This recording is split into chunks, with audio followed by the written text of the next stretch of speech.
All right, I got the valve switched out. I'm sorry I didn't show you the test between the brand new valve and the old valve. You know, all I did was quickly go, okay, here we are in manual mode. I don't know if you'll be able to hear this buzzing. Let's see if I can get this over here. You'll see at 26, and listen.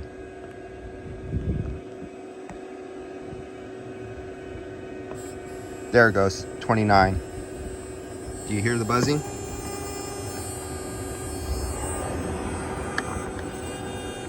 I just put it down so it vibrate the oh, it just shut off there. I must have lost contact. Did it shut off or did I lose contact?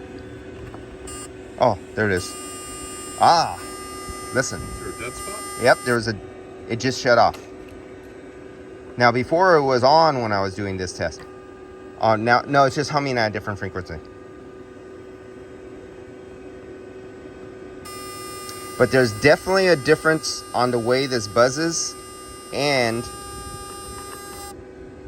it's still buzzing, but we just can't hear it right now. Yeah, but that's a radical change. And on the brand new valve, when I would bring it up to 20, it would start buzzing.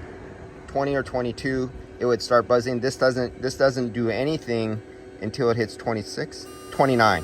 That's when it starts working.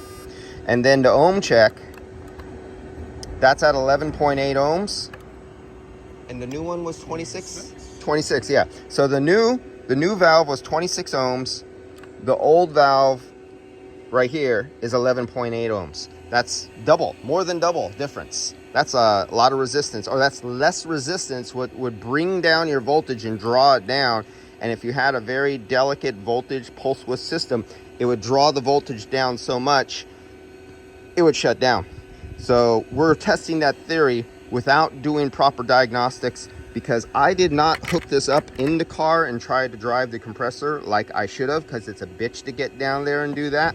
And so this was $15. Customer bought it on Amazon. $25. And I'm sure you can find it for $15. And that was this guy right here. And this is a 2013 Nissan Sentra. All right, guys, let's come back to video number 3 coming up. After I charge it, I have it on the vacuum pump.